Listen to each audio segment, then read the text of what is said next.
You're listening to The Successors with Paige Warner on RealAgriculture.com.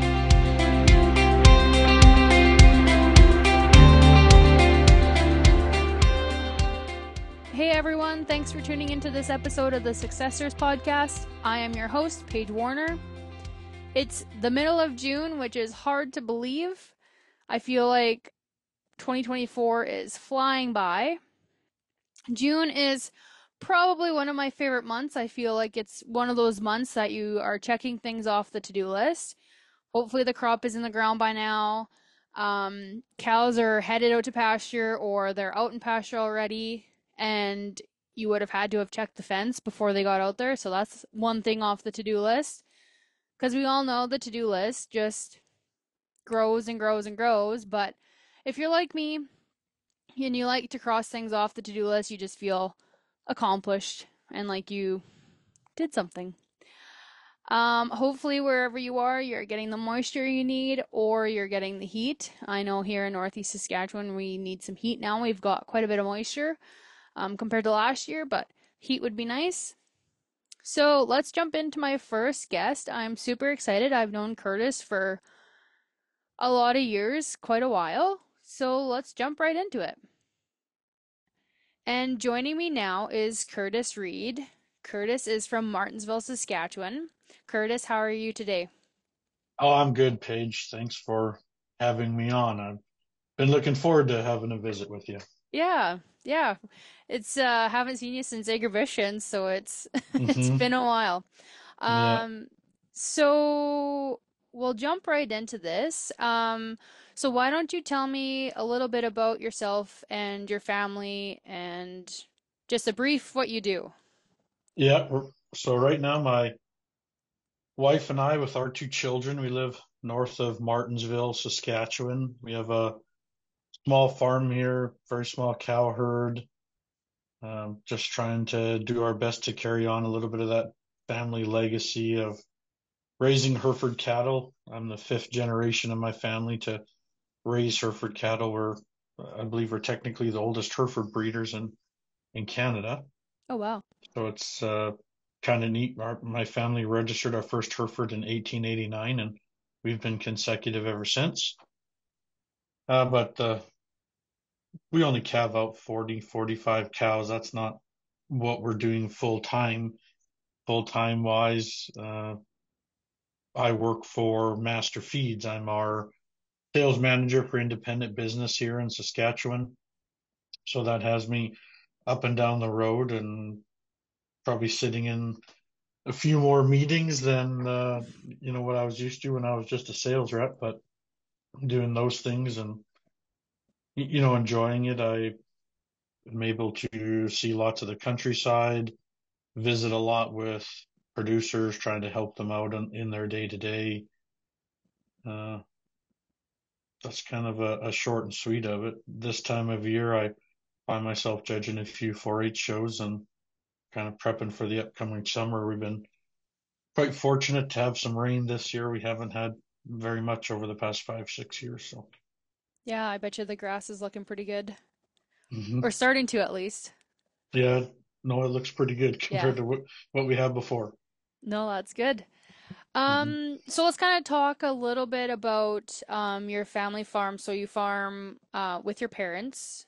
Yep, yep, you Um, betcha. and so the purebred Herefords, you also have maintainers and you sell prospect calves. Is that correct? Yep, yeah, we branched out from mainly Herefords and we started directly into some club calf breeding when I got back from going to school in Texas. Just something that that bug bit me while I was down there, that club calf bug, and we started breeding on some Hereford and some Shar Hereford cross cows, a few black baldies. And as we got to going, we kind of noticed that the maintainer eligible bulls were really working for us the best in terms of producing some replacement females and building up that cow base, because kind of figured out from being down south watching some of those breeding decisions and how those herds progressed, especially when you go to the shows and just the quality of those animals. Those aren't just first generation matings and then you make a really good one. You have to put some time and effort into it. So I really talked my dad into it, and we kind of went about it and stumbled on some good luck at the start. So half of our herd now are purebred Herefords and the other half are maintainer kind of club calf females. I also feel like it's kind of cool, like to play with the genetics and see what you can get. Yeah, I think you have to emphasize on the play because we very much treat it like our purebred cows. We try and get as much research into these calves as we can. I was very fortunate to have some firsthand experience and also selling some club calf semen as I was coming up. So that helped me. I was able to travel a lot of kilometers and across Canada looking at club calves, buying a few, trading a few steers, trading some heifers, having a couple consignment sales. So I learned fast those pieces to watch for and what you're looking for and Right. trying to follow along that genetic trend of what was working on what, not Mm-hmm. necessarily who the hottest bull was at the time, but what was working. Yeah. And like probably when you were in Texas, you probably learned a lot of that stuff too. I learned more about club calves just in general because I hadn't had a lot of exposure to it in Canada. I learned about the hair, the style of the cattle, feeding them, working them, you know, the advancement in fitting them while I was Right. down there compared to what we were used to fitting them back at home. It was a whole nother level. So, And I feel like yeah. probably since then it's another level, like again. Oh Like yeah, I feel like it's an art. easily. We get 14, 15-year-old kids fitting for us at Agribition in particular, and I wish I was that good now. Right, yeah. It's they're really perfecting it and finding that niche where they fit and a passion for it too. Mm-hmm. Yeah, like you always hear like some people are good at judging, some people are good in the show ring, and then there's some people that fitting is their game. Oh yeah. Yeah, I would think that it just comes naturally to some, and I think it also has a little bit of an artistic flair to it too. Yeah, for sure. Hmm. So what did you go to school for down in Texas? Yeah, I was very fortunate. I got on some livestock judging scholarships, so I ended up with a bachelor's of science in animal science from West Texas A&M, and preceding that, an associate's of agriculture from Casper College in Casper, Wyoming. And so after you were done in Texas, like did you stay down there and work for a bit or you moved back home to help No, farm? I right before graduating, I was a December graduate. Took that extra half a year because I needed to, the judging schedule and just Yeah. trying to get everything all crammed in, kind of the way it was. But that previous agribition, I had gotten engaged to my now wife. So after I graduated, it was time to come home. Yeah, yeah. Yeah, Get home. yeah, exactly. And so, so you've touched on that you show at Agribition. Is there any other shows that you go to, like on the fall run or? The most regular attended show for us is agribition, just because with all of us working off farm and the time constraint of Yeah, showing, we kind of boil it down to that one. We have participated in several Lloydminster Stockade roundups. We enjoyed them very much. Just as kids come along and activities happen, and I need to maximize where my time is spent. right. Yeah, no, that's Hmm. fair. And so raising your purebred Herefords, you sell bulls in a bull sale or are you private treaty? We just sell them private treaty. We run under the Cliffs Farm. That's our family's operation, and we'll wean bulls, and they're just for sale, first come, first serve. Usually we'll clip them, picture, video, sometime in February. Usually I pick the two coldest days of the winter as it turns out. This past winter I can't complain much. It was I feel pretty like that's dang just nice. like always a given. Like if it's picture day or something, it's gonna Hmm. be cold. Yeah, and we just sell our bulls private treaty. There's a lot of great things of selling bulls private treaty, and there's some things that aren't as much fun. Like usually the waiting is not as much fun. People aren't as apt to just want to buy a bull right away private treaty. Usually once kind of that end of May, midish May rolls around and all the bull sales are done, then you'll start getting lots of phone calls. We're extremely fortunate to have a very strong repeat customer base, so we'll have lots of repeat customers actually come in February and March. We're calving predominantly in January, so they can come in, have a look at the bulls. Usually I don't even have them clipped, Right. and then we go look at sisters and mothers and lineage of what's going on there, and kind of just talk about where I plan on taking my cow herd.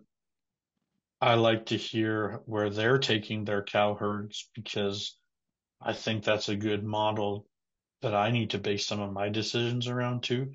You Right. need to stay fairly rooted in what's happening in the industry, especially the people that are affording you the opportunity to have those cows or make your living, because selling females is fun and selling steers is great, but when you're selling bulls and having those repeat customers, and like for us being so small, I can't say that it makes a living, but you go to lots of people's bull sales in February, March, April, May, that's their livelihood on the line that day.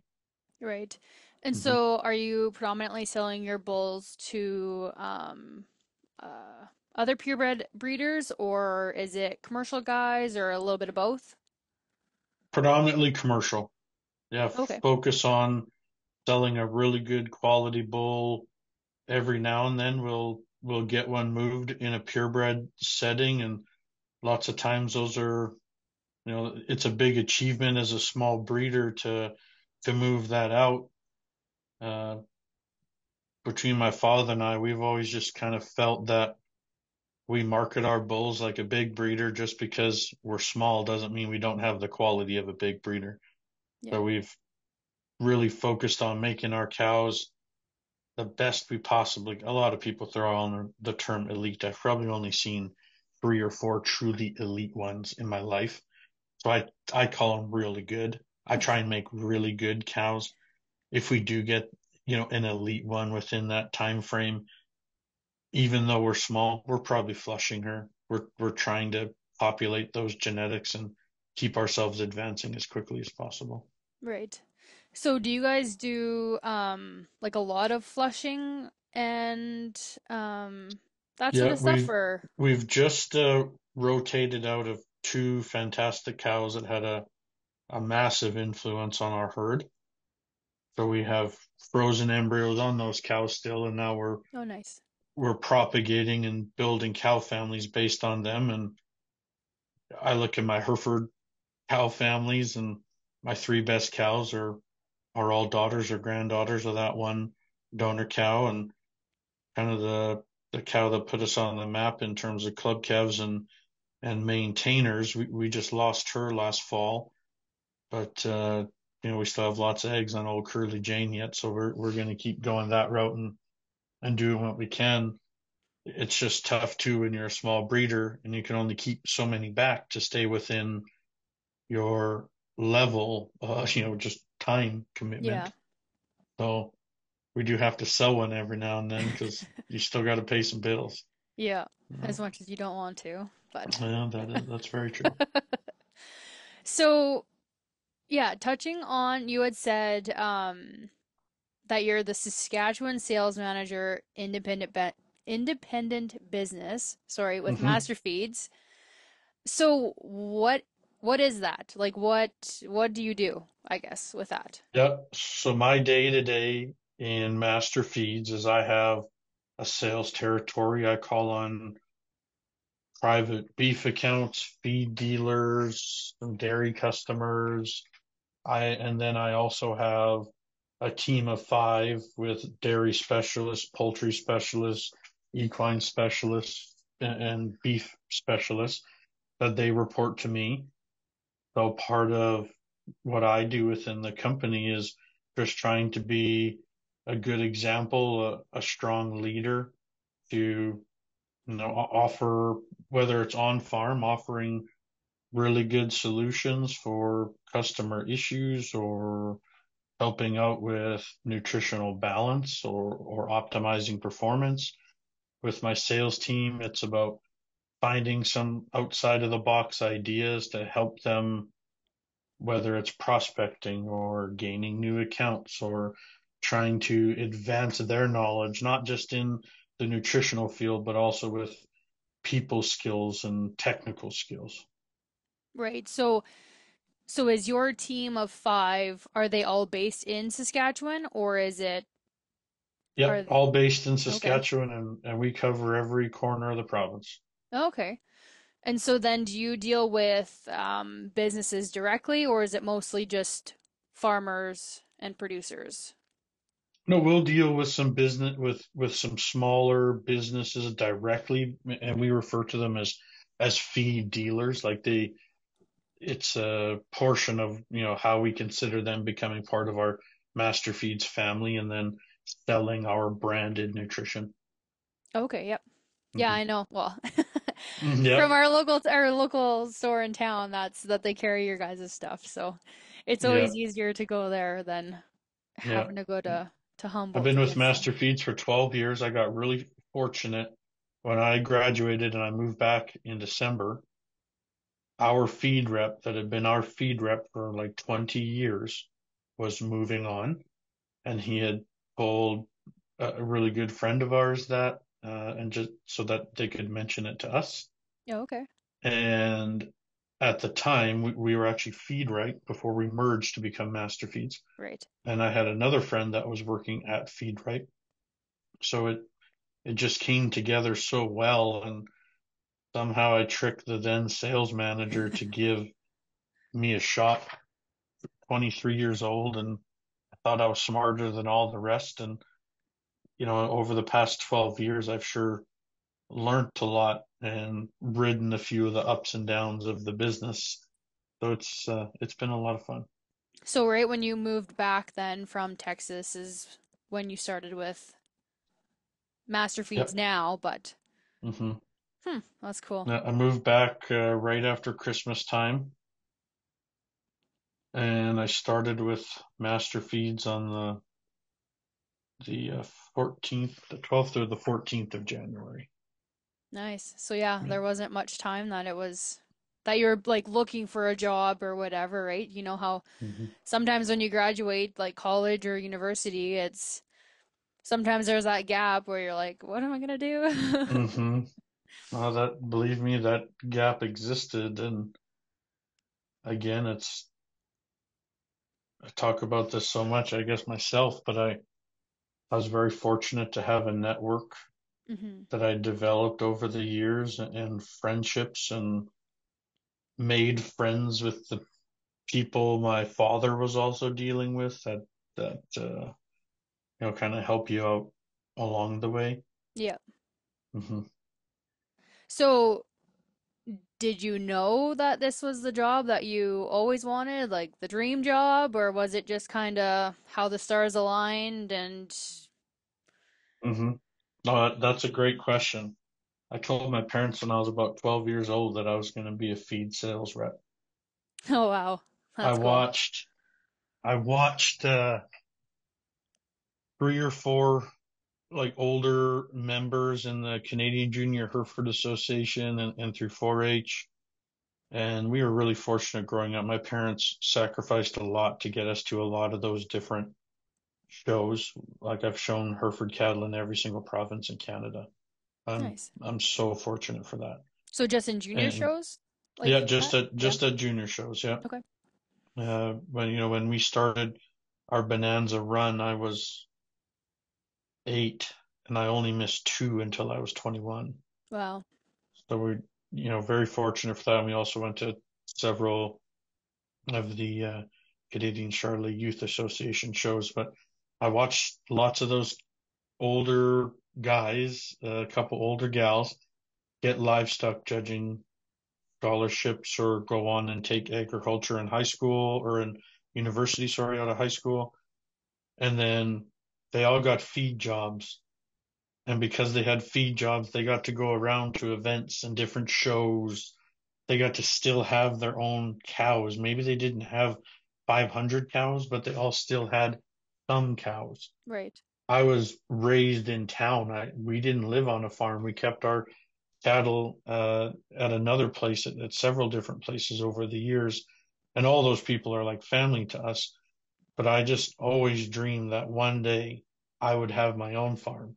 So if I had a job that then gave me that opportunity, there was nothing that was going to stop me. That's really cool. Hmm. So That's stretching it way back. yeah, taking you back. So what do you find to be like the most rewarding part of your job? Helping people, the relationships that we build. So when you're in sales, and I'm a salesperson, that's tell everybody about that. Every now and then I pull up and tell them I'm here to be a sleazy salesperson because that's how you make a living. Yeah. At the same, it's a joke at the same time, but the friendships and those opportunities I've had have been just amazing. And being with a company that took note that I wanted to do a little bit more, that I wanted to grow myself, and not just in a title or a position.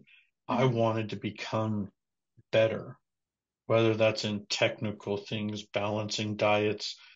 When I first started, just like learning how to read uh, a nutrition report or a feed sample correctly and accurately, them, as Feedright Masterfeeds now being an all tech company, the dollars that they've invested in us as people to better ourselves. Those are, that's two things. Sorry, but those No, are my that's two okay. things. Yeah. Just it's people, and then finding a place that was really straightforward about wanting to help me better myself. Yeah, no, that's good. And like, so with your current position, so how often are you on the road?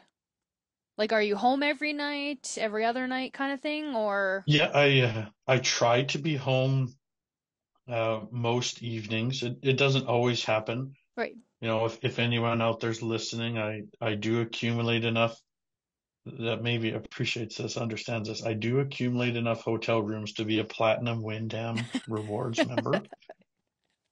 There's some years that I've been a diamond, so Yeah. I do spend some nights on the road, and that's in coordination with my wife and what we have going on with kids' activities and getting that scheduled in. You have to do that, Yeah, for sure. but for the most part, I do get back home, but I'll still put on a low side like 75,000 kilometers a year, traveling, visiting customers.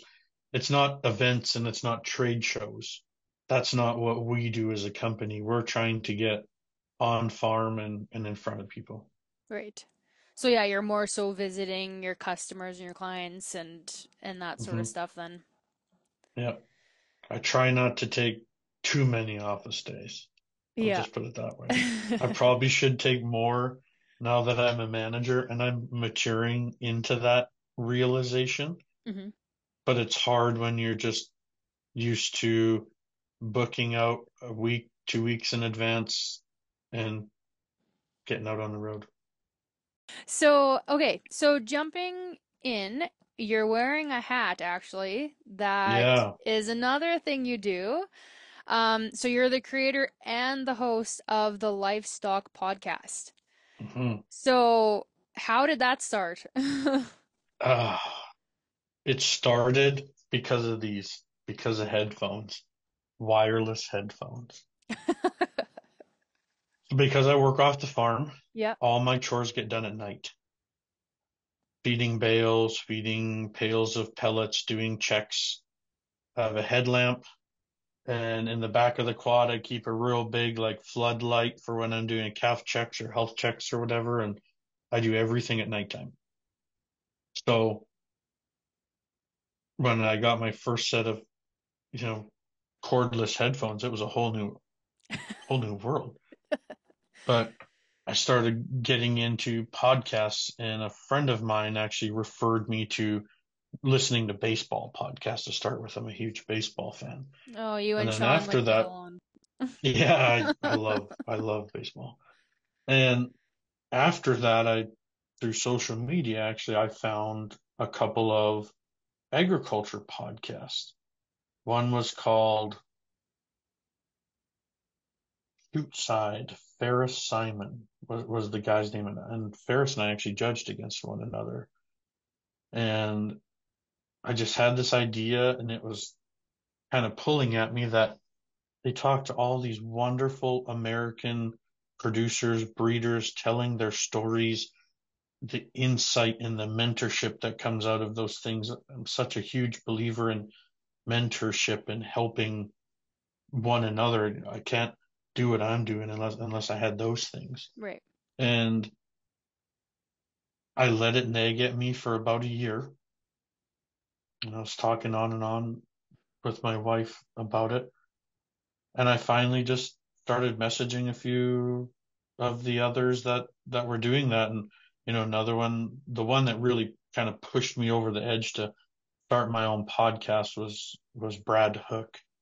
He has his JBH Genuine deal, and he was talking about how he'd always wanted to do it, but he just didn't have the time, so he made the time.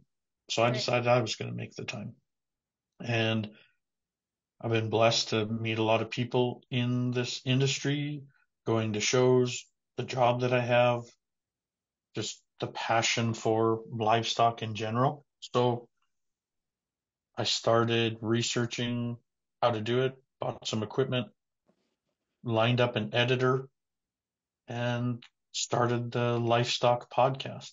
So I focus on interviewing people from Canada to tell their stories, a little bit of history, offer mentorship. I really see some of the questions for people that are 18 to 40. Right.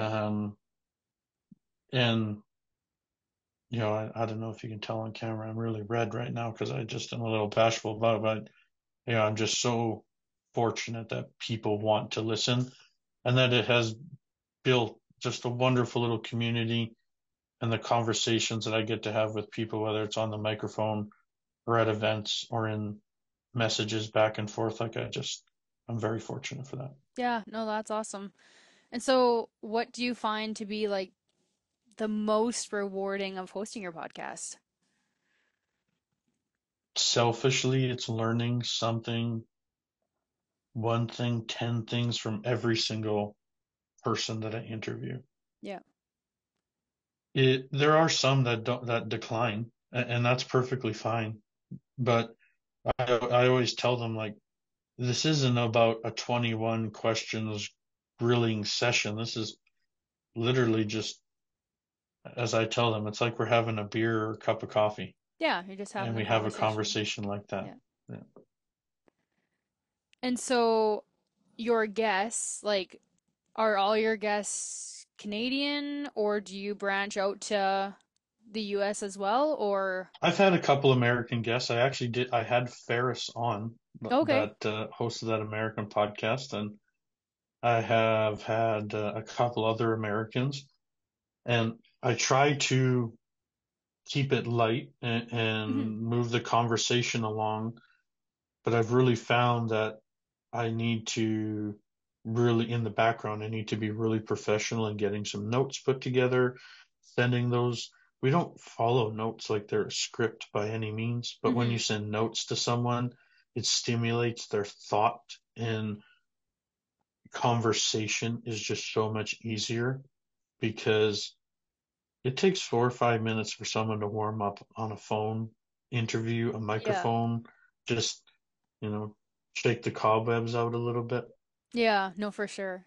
And I feel like it kind of, yeah, it's like, okay, like I can handle this. Like it's not gonna be shots in the dark at what he's gonna ask or whatever kind of thing.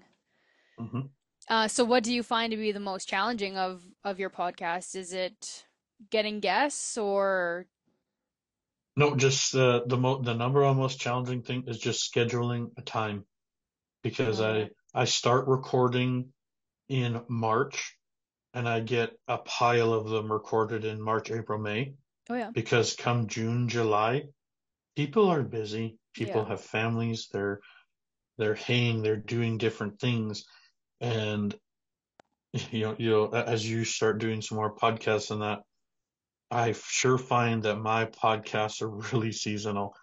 So I put out podcasts and they get listened to okay. And then all of a sudden the end of June and July rolls around and it's just like the snap of a fingers, listens just start skyrocketing on all those banked up episodes because people are back in equipment. Right. My two heaviest listen months are July and September. Oh, okay. Hmm. So haying and harvest. Yep, you bet. It's like, do you try to do one a month? Like, do you put out one a month or Yes. yeah. Yeah. I try to be one a month, and my editor, who's also one of my close friends, he's really on me that we should only take December off now. We need to put out January through November, because what I've currently done, and because the nice thing about podcasting is it's on your schedule. Yeah. You want to be reliable to your listeners, but really as a content creator, it goes back to your schedule. So I was always April to November, because in December it's Christmas time. January I'm calving cows. February we're calving. March comes around. I'm on the road to bull sales and doing other things. And then at the end of March I start AIing cows, Right. heat checking.